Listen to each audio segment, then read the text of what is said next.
శ్రీ విఘ్నేశాయ నమః. శ్రీ గురుభ్యో నమః. మహాసరస్వతి నమః. నమస్కారం అండి. ఎలా ఉన్నారు? ఈరోజు 2024 సంవత్సరం ఏప్రిల్ మాసంలో వృశ్చిక రాశి వారికి ఎలా ఉండబోతుంది, ఈ మాసంలో వారు ఏం చేస్తే బాగుంటారు అనే అంశం గురించి చెప్తున్నానండి. ఈ వృశ్చిక రాశి వారు విశాఖ 1వ పాదం, అనురాధ 4 పాదాలు, ఇకపోతే జ్యేష్ఠ 4 పాదాలు, ఈ మొత్తం కలిపితే వృశ్చిక రాశి అవుతుంది. విశాఖ నక్షత్రం 1వ పాదం వారికి గురు మహర్దశతో జీవితం ప్రారంభమవుతుంది. గురువు 16 సంవత్సరాలు, శని 19 సంవత్సరాలు, బుధుడు 17 సంవత్సరాలు, కేతు 7 సంవత్సరాలు, శుక్రుడు 20 సంవత్సరాలు. ఇకపోతే అనురాధ 4 పాదాల వారికి శని మహర్దశతో జీవితం ప్రారంభమవుతుంది. శని 19 సంవత్సరాలు, బుధుడు 17 సంవత్సరాలు, కేతు 7 సంవత్సరాలు, శుక్రుడు 20 సంవత్సరాలు, రవి 6 సంవత్సరాలు.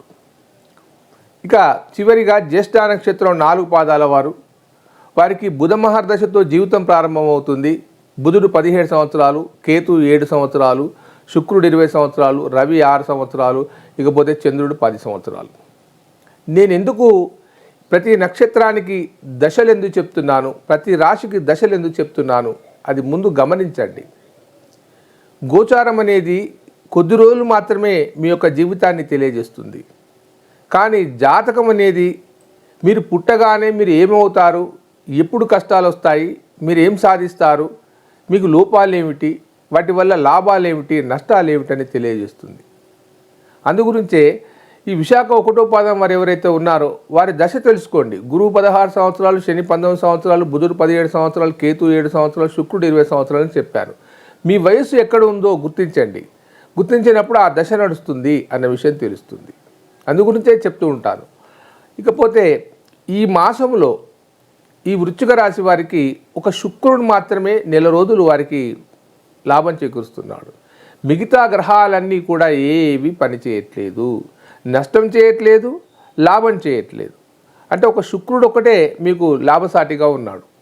శుక్రుడు ఉంటే ఏం జరుగుతుంది? శుక్రుడు ఉంటే ఆర్థిక వెసులుబాటు ఉంటుంది, భార్యాభర్తల మధ్య అనురాగం ఉంటుంది, ప్రేమ వ్యవహారాలు ఉంటాయి, మంచి వినోదయాత్రలు ఉంటాయి, లలిత కళలు ఉంటాయి, సంగీత సాహిత్యాల పట్ల మక్కువగా ఉంటుంది, వ్యాపారం కూడా అభివృద్ధిగానే ఉంటుంది. ఇక విందు భోజనాలు, వివాహాలు ఇవన్నీ కూడా మీరు అటెండ్ కావడం ఇవన్నీ బాగా జరుగుతాయి. ఒకవేళ మీ ఇంట్లో శుభకార్యం కనుక జరిగేది ఉంటే మంచిగా జరుగుతాయి.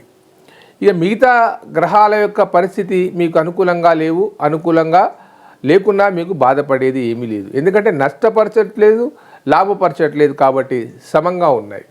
ఇకపోతే ఈ శుక్రుడు లాభం చేకూర్చే స్థాయిలో ఉన్నాడని చెప్పాను కదా.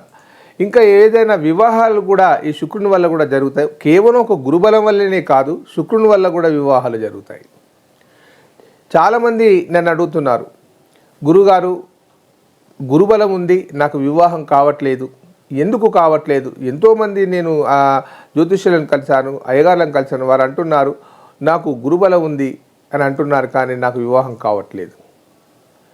గురుబలము ఉండవచ్చు గోచార రీత్యా. గోచారం అనేది గ్రహ సంచారం వల్ల మనకు ఒక సంవత్సర కాలాన్ని విషయాన్ని తెలియజేస్తుంది. గురువు 1 సంవత్సర కాలం ఎవరికైనా లాభమైనా చేకూర్చవచ్చు, లేదా మామూలుగా ఉండవచ్చు. శని 2.5 సంవత్సరాల కాలం ఉంటాడు ఒక రాశిలో. అంటే నీ యొక్క రాశి నుంచి అతను ఏ స్థాయిలో ఉన్నాడు, ఎక్కడ ఉన్నాడో తెలుసుకుంటే అది చెప్తుంది, లాభమా నష్టమా తెలియజేస్తుంది. రాహువు కూడా 1 సంవత్సరన్నర కాలం, కేతువు కూడా 1 సంవత్సరన్నర కాలం. మిగతా గ్రహాలన్నీ కూడా తక్కువ కాలంలో ఉంటాయి. అది గోచార రీత్యా. గోచారము, జ్యోతిష్యము, జాతకము వేరు. మనం పుట్టగానే మనం ఏమవుతాము, పెరిగి పెద్దవాళ్ళై మనకేమన్నా గండాలు ఉన్నాయా, మనకేమన్నా ప్రమాదాలు ఉన్నాయా, మనం ఎప్పుడు ఇల్లు కడతాము, మనకి ఎప్పుడు ఉద్యోగం వస్తుంది, మనకు ఎలాంటి భార్య వస్తుంది, జీవితంలో ఏమైనా దీర్ఘకాలిక ఆరోగ్య సమస్యలు వస్తాయా అనే అంశాన్ని తెలియజేస్తుంది జ్యోతిష్యం. చివరికి నీ మరణాన్ని కూడా తెలియజేస్తుంది, ఏ దశలో మీరు మరణిస్తారు అంటే. జాతక పరిశీలన అనేది సరిగ్గా కనుక చేస్తే మన స్థాయిని, మన యొక్క ప్రమాదాలను ఖచ్చితంగా సూచించవచ్చు.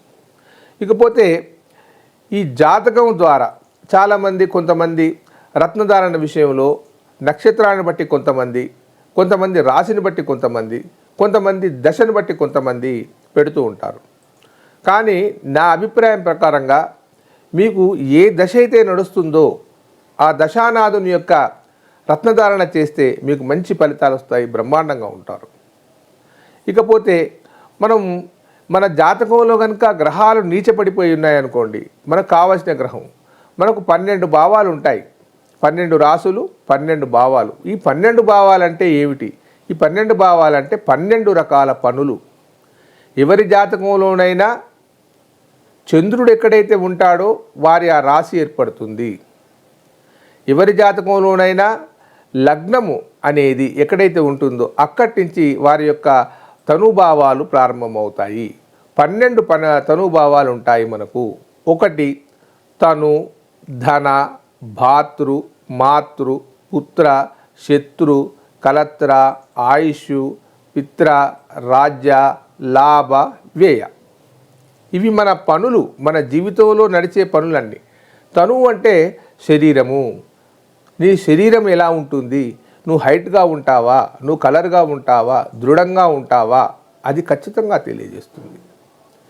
రెండవది లగ్నం నుంచి రెండవ ఇల్లు, అది ఏ రాశి అవుతుంది, అక్కడ ఎవరు ఉన్నారు, ఆ రాష్ట్రాధిపతి ఎవరు, ఆ రాష్ట్రాధిపతి ఎక్కడికి వెళ్ళాడు, దాని ప్రకారంగా అతని వాక్కు, అతని ధనము, అతని కుటుంబము, వాటి వివరాలన్నీ స్పష్టంగా తెలియజేస్తుంది.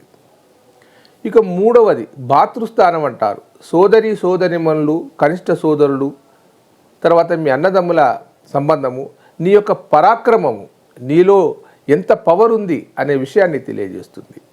ఇక నాలుగవ ఇల్లు చతుర్థ స్థానం. అది ఆ చతుర్థ స్థానము నీకు విద్యను, గృహమును, తల్లిని గురించి, తల్లిదండ్రుల ఆస్తులు వస్తాయా, చదువుకుంటాడా ఈ పిల్లవాడు, ఎందుకు చదువుకోవట్లేదు, ఒకవేళ 4వ స్థానంలో కనుక రాహు ఉండేది ఉంటే ఒక రకంగా, కేతు ఉండేది ఉంటే ఒక రకంగా, ఈ విధంగా జరుగుతూ ఉంటుంది. దాన్ని పరిశీలన చేసుకొని దాని మార్గాన్ని కనుక మనం చేసుకుంటే ఖచ్చితంగా ఫలితాలు ఉంటాయి. ఏదో గోచారం అయ్యగారు చెప్పాడు ఈ నెల బాగుంది, వచ్చే నెల బాగుండకపోవచ్చు కదా, ఒక 6 నెలలు బాగుంది, బాగానే ఉండవచ్చు, మళ్ళీ 6 నెలల తర్వాత బాగాలేకపోవచ్చు కదా. ఇక 5వ స్థానము పుత్రస్థానము, 6వ స్థానము శత్రు రుణ రోగాల గురించి, మీ శత్రువుల గురించి, 7వ స్థానము కలత్ర స్థానము, ఉమ్మడి వ్యాపారాలు, దాంపత్య జీవితం, 8వది ఆయుష్, ఆరోగ్యము, 9వది పితృస్థానము, విదేశాలు, జ్ఞానము, 5వ స్థానము ఇంటెలిజెన్సు, ఇక 10వ స్థానము వృత్తి స్థానము, కర్మస్థానము. అంటే నువ్వు ఏ పని చేస్తావు జీవితంలో, ఏ పని చేస్తే బాగుంటావు, ఆ గ్రహాధిపతి ఎవరు, అతను ఎక్కడున్నాడు. 11వ స్థానము ఏకాదశి స్థానము, ఏ పని చేస్తే లాభం పొందుతావు, ఏ వృత్తిలో నీకు లాభం కలుగుతుంది. ఇక చివరిది 12వ స్థానము, అది ద్వాదశ స్థానం అంటారు. అది మరణాన్ని సూచిస్తుంది, కారాగారాన్ని చూస్తుంది, అన్ని నష్టాలను చూపెడుతుంది. అది జాతక విశ్లేషణ. సరి అయిన పుట్టిన తేదీ ఉండి, సరి అయిన టైము ఉండి, సరి అయిన ఏ స్థలంలో పుట్టారో కనుక తెలిసి ఉండేది ఉంటే 100కు 100% జాతకాన్ని విశ్లేషించి చెప్పవచ్చును. గురుగారు మరి నాకు ఈ డేట్ ఆఫ్ బర్త్లు లేవు, నా పరిస్థితి ఏమిటి, నేను ఎలా చేయాలి, నేను చాలా ఇబ్బందులు ఉన్నానని చాలామంది అంటున్నారు. మీకు ఒక మార్గం ఉంది, అది వార్షిక పద్ధతి. భృగునాడి జ్యోతిష్యం అని ఒక జ్యోతిష్యం ఉంది. దానికి సమయం లేకున్నా కానీ మీ యొక్క రాశి ప్రకారంగా లెక్క చేసి చెప్పవచ్చును. లేదు అది కూడా నాకు అందుబాటులో లేదు, టైం లేదు, మొత్తం ఏమీ లేదు అన్నప్పుడు ఇంకొక పద్ధతి ఉంది. వార్షిక పద్ధతి, ఎన్ని సంవత్సరాలు ఉన్నారు మీ దశను లెక్క కట్టడము, తర్వాత మీ చేతి రేఖలను, హస్తరేఖల ద్వారా మీ యొక్క లైఫ్ లైన్ ఎలా ఉంది, మీ ఆర్థిక రేఖ ఎలా ఉంది, మీ సంతాన రేఖలు ఎలా ఉన్నాయి, మీ భవిష్యత్తు ఎలా ఉంటుంది, దాని ద్వారా తెలుసుకోవచ్చు. కాబట్టి మీకు ఏదైనా జాతక సమస్యలు ఉండేది ఉంటే ఈ కింది నెంబర్కు ఫోన్ చేసి అపాయింట్మెంట్ తీసుకోండి, మీకు సరిగ్గా సహాయాన్ని అందిస్తాను. ఉంటానండి మీ ప్రకాష్ గురు ఆస్ట్రో న్యూమరాలజీ. సర్వే జన సుఖినో భవంతు.